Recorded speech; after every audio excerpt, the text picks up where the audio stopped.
Campbell just did an interesting interview that I was asked about. Somebody sent this over to me. And Tisha basically said that after her divorce to Dwayne Martin, Tisha says that she had only $7 to her name. Now, that's very surprising because we know she made millions of dollars on the show Martin. She made millions of dollars during the 2000s. So the question becomes, how does an actress like Tisha Campbell, as talented as she is, who marries another talented actor like Dwayne Martin, end up with just $7 to their name? Well, that's a story about divorce and life and the trappings of that celebrity lifestyle. So I'm going to break that down for you real quick on the Black Financial Channel. So buckle up your seatbelt, hit the thumbs up button. We're going to get started right now.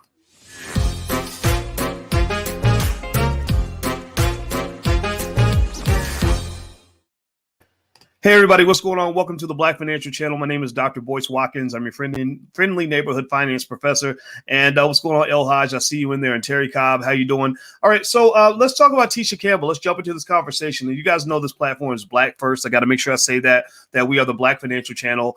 We're not the financial channel that happens to be Black. We are the Black channel that happens to be financial. So anyway, here's what I saw, and it got my attention. And you guys know when I see something, I see life as a big classroom, life as a big university. I saw this Tisha Campbell story, and I said, this is really fascinating to me. And I think it's a great tale and a great lesson in terms of us understanding how economics works, how money works. So Tisha Campbell, y'all know her from Martin. She was a really talented actress. She still is. She still looks young and beautiful. She looks like she could go out there and do a lot of great things. And I'm really happy for her for that. But something happened over the last 25 years. You know, something weird happened since the days of Martin, in which Tisha Campbell, through her marriage to Dwayne Martin, ended up in this weird situation where she's now on these TV shows basically saying that she has $7 to her name. That's a little bit strange to me. And that piqued up my Dr. Boyce ears a little bit. Not my Uncle Boyce. A little bit of Uncle Boyce is in here. But Dr. Boyce, his ears peaked up because he started thinking about the fact that you have so many of these stories. It's very common to hear stories of Black celebrities who had it all, who we thought were doing extremely well. And it turned out that they weren't doing so well, right? There's so many stories of Black celebrities that we think are on top of the world, that are making a ton of money, and they're just not. And so one of the things I want to really sort of bring to your attention, and this is no diss on Tisha Campbell at all. I think Tisha Campbell's awesome. You got to stop believing that everything that glitters is gold, right? That's the first thought in terms of my Dr. Boyce thought of the day is all that glitters ain't gold. In fact, sometimes if it glitters too shiny, if it's shining too hard, then you know it's probably fake gold.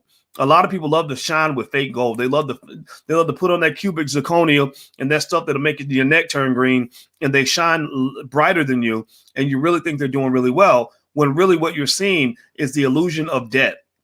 Debt allows you to pull the ultimate fake news on your friends and family and to make them think that you're doing well when you're not. And the thing about it is that we have culture that pushes celebrities to do this.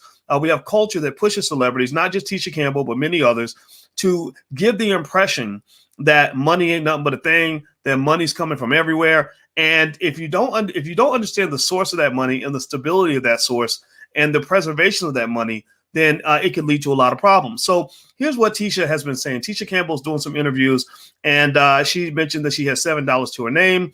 She was married to Dwayne Martin for about 25 years. You remember him? He was in that Tupac movie where they were playing basketball. I forgot. Somebody tell me the name of the movie. I can't remember what it's called. But I know he's a good actor, right? He's cool.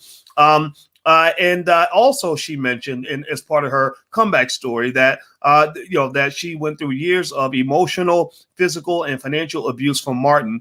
And I thought that was interesting. And I have a little bit to say about that. And so when I did a little bit of research, first thing I researched was I looked it up, and Tisha Campbell has been around for a minute.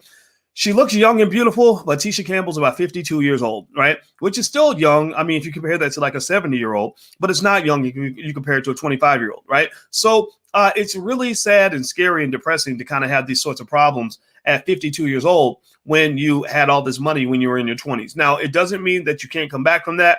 My Uncle Charles, God rest his soul, he at 50 was flat on his back financially. We talked about it, and I said, look, you can do this. Just keep going. Try again. And he tried again. And before he died in his 60s, he had taken good care of his family. He rebuilt his credit. They just bought a house, and now his wife and child are millionaires. They literally are millionaires because Uncle Charles used those last 15 years of his life in the right way. God bless Uncle Charles. Shout out to Uncle Charles. All right, so you can come back from this, right? But the question is, why do you have to? Why are so many of our celebrities in a position where they have to emerge as some sort of Lifetime movie comeback story instead of being, a success story that lasts forever? Now, there are lots of success stories out there. The success stories are out there. They just don't get as much attention as the comeback stories. And so I noticed that in 2018, that Tisha and her husband, Dwayne, filed bankruptcy with debts of about $15 million. So it sounds like too much debt. The financial doctor in me is seeing that maybe they use debt, the power of debt, in a way that that became very dangerous and very toxic. And that cost them a lot of problems. And also, I saw they had a messy divorce, pretty messy divorce, a lot of accusations.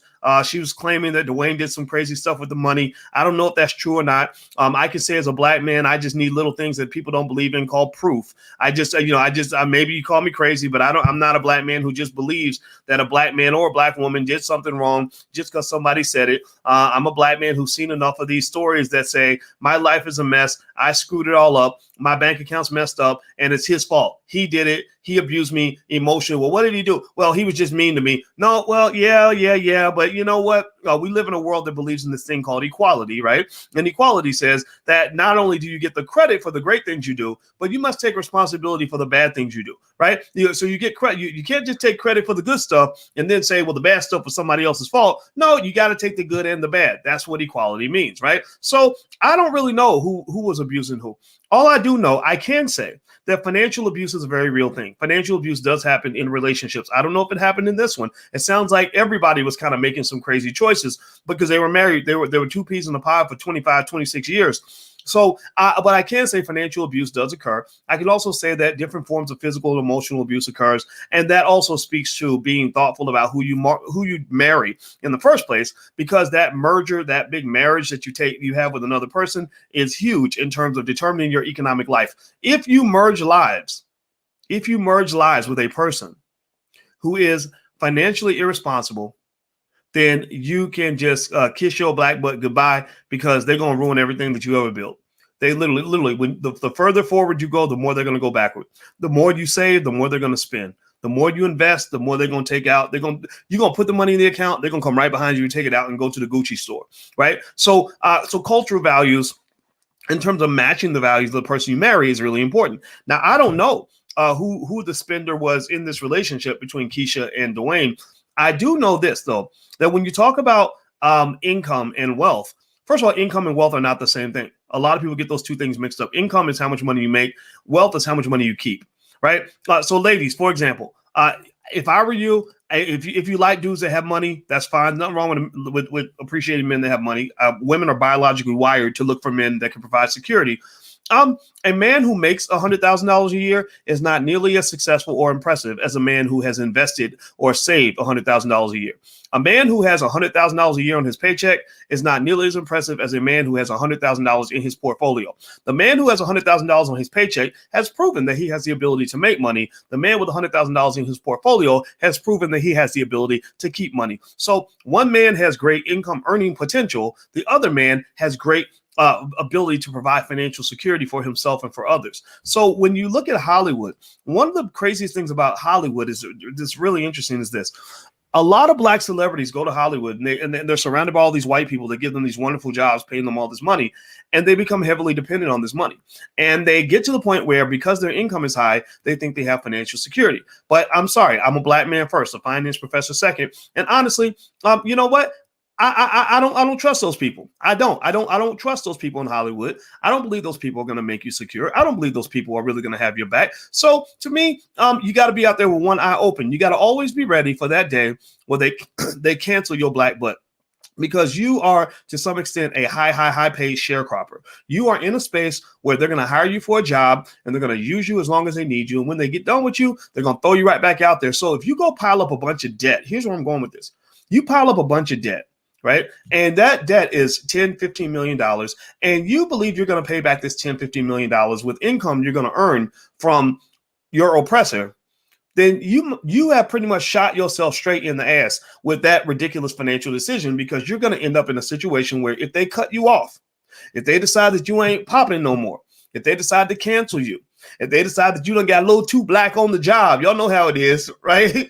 You will be in a position where you're financially stuck. You see, debt is it can be a beautiful thing if you're using it in a healthy way.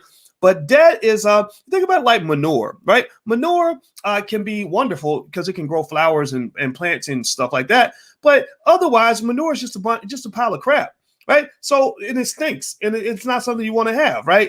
Unless you're using it for a productive purpose. So debt is like financial manure. Right. Debt can be used in a constructive way to grow billion-dollar companies. Debt can be used in a constructive way to get you your first home so you can actually own an asset. Debt can even be used to invest in the stock market and some other places. Right. But if you are compiling debt because you need to go to San Tropez on vacation every year and you got to drop no less than $50,000 every time you go, if you're trying to floss for your friends, or you taking on debt because you must have the new Aston Martin, excuse me, that just came out, or the new Bentley, or you got to have Gucci and Louis and whatever European brand you want to slap on your butt, then that kind of debt is crap. That is financial crap. That is financial manure. So you are basically covering your body in your financial body in financial manure, and then eventually all those chickens gonna come home to roost. Eventually, your whole financial situation will stink if you get to the point where you cannot go back and clean up your mess.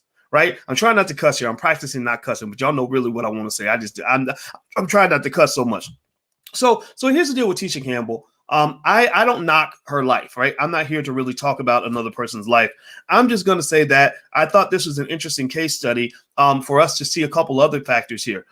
Divorce is huge in wealth destruction. The average divorcee's wealth drops. It starts dropping 4 years before the divorce. 4 years going up to the divorce, both divorcees, their wealth level starts to drop for various reasons. And then when they get the divorce, their wealth levels tend to drop by about 77%. So the average divorcee's wealth level drops 77%. So what does that mean? That means that if you choose to get married, you better make damn sure that you pick somebody that you can really build with. You got to watch how they live their life, how much debt they have, how they handle their finances, what their financial plan is, what their earning potential is. Are they a saver? Are they an investor? Or are they a spender? You got to look at their financial personality. You got to study all of that, because if you go chasing the big butt and a smile, or you go lay down with a guy because he don't whisper some sweet nothings in your ear and didn't mention to you that he got child support on 4 kids and $150,000 in student loans, then that person is going to make it very difficult for you to build anything. And then the divorce will make it even worse, because divorce attorneys, they make about $10 billion a year from messed up relationships. So when you mess up, they get paid, right? So they're waiting for you to mess up in your life so that they can get rich off of that. The other point here is that when you think about what earning potential looks like, and you think about what it means to earn money, you must remember this. This is what a lot of Hollywood actors don't understand, I don't think, because they're not financial experts. They're experts at like acting and stuff, right? They don't understand that all money ain't good money. You know, all money ain't good money. And when you're getting all this money and you're going out to Hollywood and you got these people, you know, putting all these crazy characters in these movies, making black people look crazy and ridiculous, looking like a bunch of crazy hoes. They always got black people looking like the craziest people in the movie. So you're getting paid to do all this. And when they're paying you and you're on top, it's easy to feel like you're invincible. It's easy to feel like, okay, you can put yourself in a financial hole and your next movie is going to get you out of that hole. Well, the problem is, here's the problem. This is a newsflash. You ready? This is a surprise. This is going to surprise a lot of you. They don't care about you. They don't care nothing about you. So when they stop pretending that they care about you, when they stop writing those checks and they find a new black person to replace you with, then you're going to be stuck out there in the cold with bills and debts this high and income only that high. A lot of people don't understand that if you're making a lot of money and you don't have a lot of transferable ability to make money from multiple sources, or you only have one stream of income, making money one particular way, you are in an extremely, extremely vulnerable position. This even goes for you black folks that got like one job. Like you got one job and it's a good job and you're making good money. I applaud you. But while times are good, one financial rule is that while times are good, you prepare for when times are bad. When times are good, you got to get ready for when times are bad, because it's always going to be bad. The rain is always coming. No matter how sunny it is, it's always going to get cold, right? So you got to start preparing and building those other streams of income, putting that money in your savings account, building up that stock portfolio, getting that real estate, stacking up paper with more reinforcements. Like T.I. used to say, still cake stacked up with more reinforcements, so that when the storm comes, when those people decide they don't like you anymore, you're not going to be out here looking crazy with people saying, wait a minute, you made $80 million and you have nothing. That doesn't even make sense to most people. Most people are not going to feel sorry for you. I understand how you can run through a lot of money like that, especially if you're in Tisha Campbell's position, where you've got all these agents and managers and lawyers and everybody else to pay, and groupies and fans and people hanging on and relatives and paying, cousin reruns, rent, and all this other stuff. I get all that, right? And so all those things have to be managed if you want to be financially secure. So I don't fault Tisha Campbell at all. I don't even know her well enough to really talk about her situation in a detailed kind of way. I'm just here to really say that it really kind of blew me away to see her say that she has $7 to her name, and she had made literally tens of millions, if not hundreds of millions of dollars, and was famous all throughout the world. This is very, very common. Lisa Bonet's husband, what's his face? I forgot his name. The guy that played Aquaman. You know what I'm talking about. I can't remember. You know what I'm talking about. Jason Momoa. He said the same thing, that when he lost his job, they could barely eat. And I just think that really also shows you that everything that glitters ain't gold. The people that are financially secure are not usually the people that are shining the most. The people that are shining the most usually actually are the least financially secure, because they got to spend money so they can shine, right? Shining is hard. Shining, the more you shine, the bigger your light bill is, the bigger light bill you have to pay to keep on shining like that. So when they shining and showing off, and fancy cars and fancy clothes and Gucci this and Gucci that and vacations here and fancy restaurants, that's expensive. And that's literally like money just like they're just making it rain on the world, and you constantly making it rain. Well, then you're violating one key financial principle, which is that in order to have money, get this is going to really blow your mind. In order to have money, you got to keep your money. And if you give your money away, then eventually you're going to run out, right? I know that's a tough concept for people to understand. I know that's super advanced for some people, but that's how it works. You can't keep giving money away and expect to have money, because that's just not how things work. So I will just tell you this. My 2 cents, hit the thumbs up button. Please hit the thumbs up button. And by the way, the Black Wealth Bootcamp's right there. If you want to join the Black Wealth Bootcamp, we start January 7th. And also, we have the Black Real Estate Weekend coming up. Just feel free to join us. It's on the 19th. And we're going to talk about real estate the whole weekend. We got real estate experts coming through the Black Business School, stuff like that. So if you're interested in real estate, we literally have experts in every area, from buying your first house to multifamily property, to commercial real estate, to tax lien investing, to becoming a real estate agent. Like, they can cover it all. So come to Black Real Estate Weekend. Just go to the URL, take a look, and register and join us. It's going to be really, really good. So you don't have to do this by yourself. Like, we can actually help you. That's what the Black Business School is here for. But the last point I'll make on this is this. When you talk about building wealth, you have to understand there's a concept that I procured kind of for what we do in the Black Business School, which is this concept called financial fertility, or economic soil. And what does that mean? Well, economic soil is kind of like the way you think about soil that grows flowers and plants out of the ground. There's good soil that's very fertile, where everything grows. And then there's some soil that's just dead, where nothing grows, right? Like desert or whatever. Well, sometimes you're in spaces in your families where you have what I consider to be an economic desert. Nothing grows. Nothing prospers, nothing flourishes economically, because the culture is so bad, right? The economic weather is so bad. The mood is so bad. The energy is so bad. The ambitions are very low to the ground. There's not much encouragement, not much support, not much guidance, not much knowledge, in terms of what to do next. So what happens is that brokenness, that financial brokenness, is very contagious. It's very contagious, and it spills over into what you're trying to do. So when you're trying to grow something in bad soil, you got to really take good care to protect that plant, right? So when you're growing something, what do I mean by this? If you're like the kid who grew up in the hood and you got a bunch of ratchet, crazy relatives who are all struggling financially, and suddenly you go to the NBA and you sign a $10 million a year contract. Well, because you're in such bad economic soil, everybody's going to come to you. If there's one tree that's planted in the ground and a bunch of little trees around it, they're all going to try to compete for the same little supply of water, because there isn't much water to go around. So effectively, you have to think a little bit different. You have to understand and be aware of the environment. You have to manage everything. You don't just have to manage your money. You got to manage your life. You got to manage your relationships. You've got to manage who you loan money to and what those terms are going to be. You've also got to manage your information.